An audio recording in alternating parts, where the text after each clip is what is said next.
You can't be putting out something that doesn't align with your core audience and your brand. Your brand is incredibly important no matter how small or large your audience is. So you need to address that.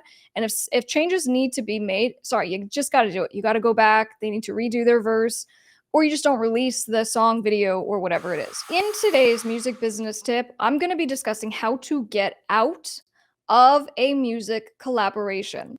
Now, when we decide to do collaborations with other artists, with other producers, the reason typically is because it is such a smart move from a marketing standpoint, especially if the producer, if the artist happens to be a little bit bigger, right? So if they have a bigger fan following, it's really good cross promotion because you will be exposed to their audience. Okay, so that's why it's smart to do collaborations, but try to collab with people who are in a similar genre, doing a similar style, right? Because, the other thing is if you cross-pollinate with someone who has a totally different genre and audience, then it might not result in a lot of new fans for you. So that's typically why we collaborate. Okay, very smart. And people will ask, well, how do we get it going? How do we reach out? I mean, I would just say 2 quick tips. Number 1, make sure you're reaching out on multiple platforms. Don't just reach out on one social media platforms. You never know where someone maintains their messages a little more. And number 2, make sure you actually have a decent fan following and you have something to kind of offer, right? If you're going to ask someone to take time to do a feature with you or to do some kind of collab, make sure you're bringing something to the table that benefits them because it's like a business thing.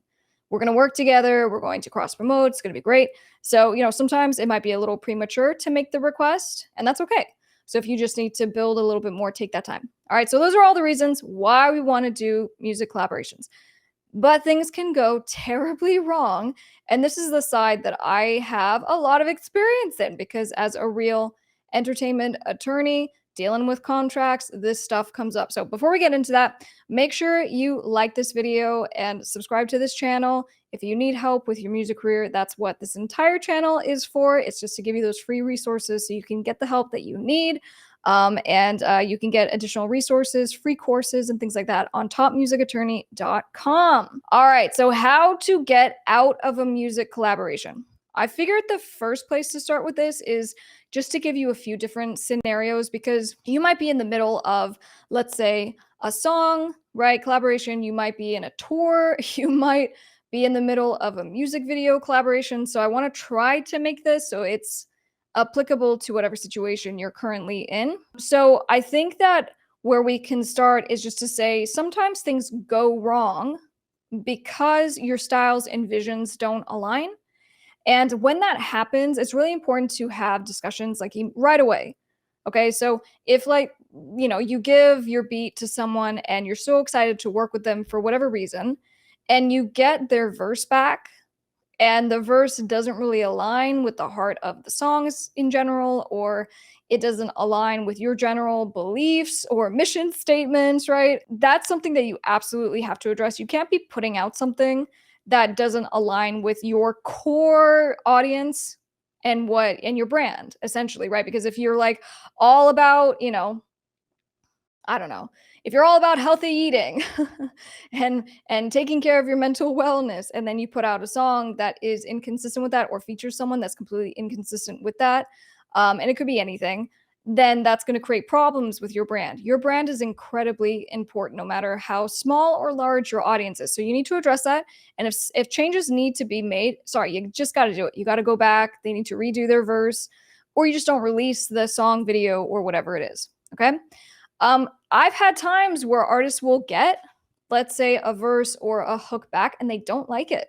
Okay, so it's maybe not something wrong lyrically with the part, but they'll get the part back and the performance isn't very good.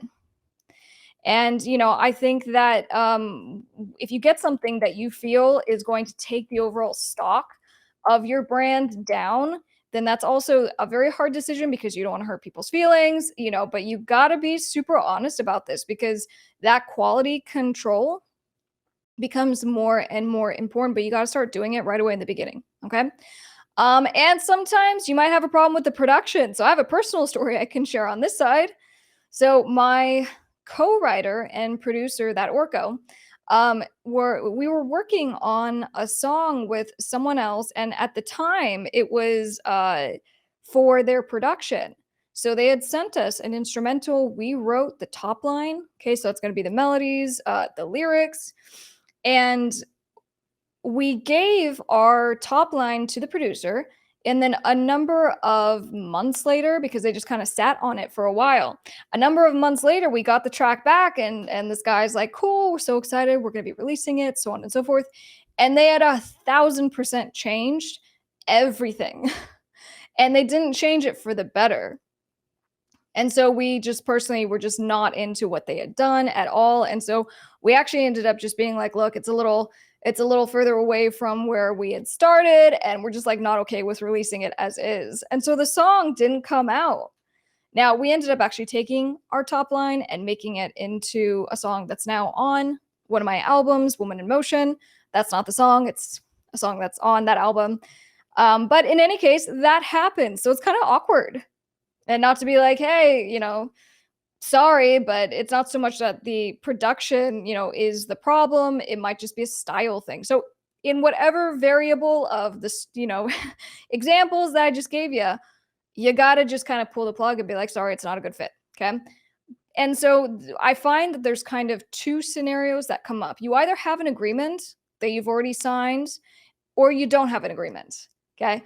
If you don't have an agreement, then at that point, what you have is a verbal license. Let's say you already did your, if it's the other way around, you did your vocals, you sent it to the other side, they already have it.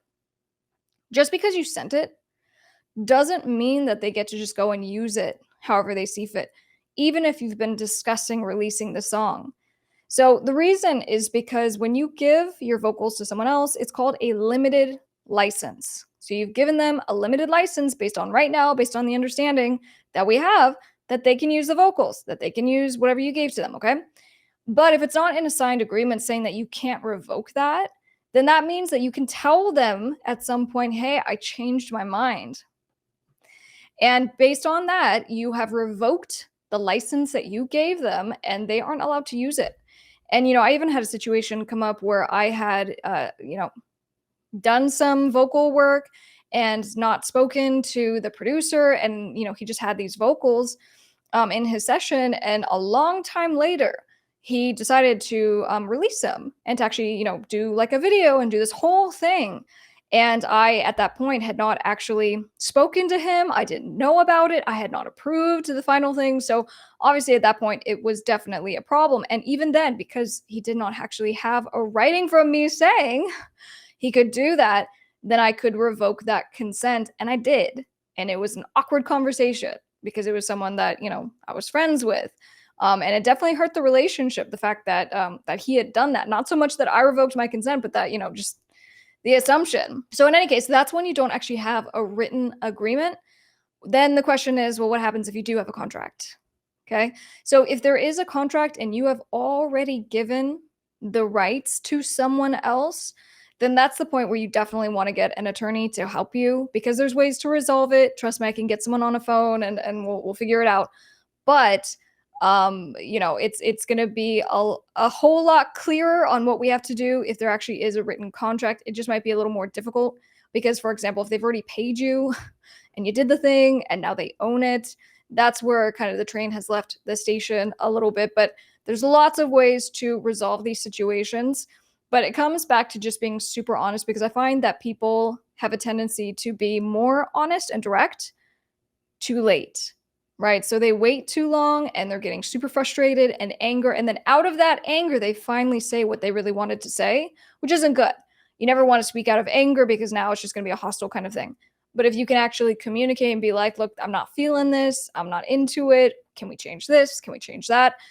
And just knowing that sometimes it's not a good fit.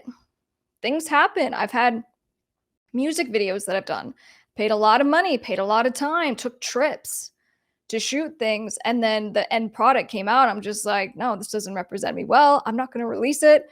And so you got to kind of kill the project. These things, in fact, happen. All right, so Eric on YouTube had a question. Let me hit this. So don't pay for features until your satisfaction. You know, features are, again, they're a smart move when it comes to cross-pollinating and marketing purposes. That's fine, but in your agreement, you need to be really clear about you know, that you have kind of final approval. And that's tough, right? Because someone might be like, well, I don't want you to be all like leaning over my shoulder and telling me creatively what I can and can't do, you know, so it's a risk. But I think that if you pay for a feature and you don't get what you want, don't just put it on your song and release it. You might be out the money because the other person already did the work. Okay. And, you know, learning lesson, you're not going to hire that person again. So I think that those are sometimes expensive learning lessons, but that's how you have to handle it. Don't just do things and accept it. I mean, I say this stuff with, you know, music producers we hire, mixing engineers, mastering engineers. Just because you hired someone, paid them money, and they gave you something in return, if it's not good, if it doesn't meet your standards, don't approve it. Don't release it. You're doing yourself a huge disservice. All right, so hopefully you guys find that helpful. Like I said, if you are looking for help, I have free courses and stuff on topmusicattorney.com, so be sure to check that out.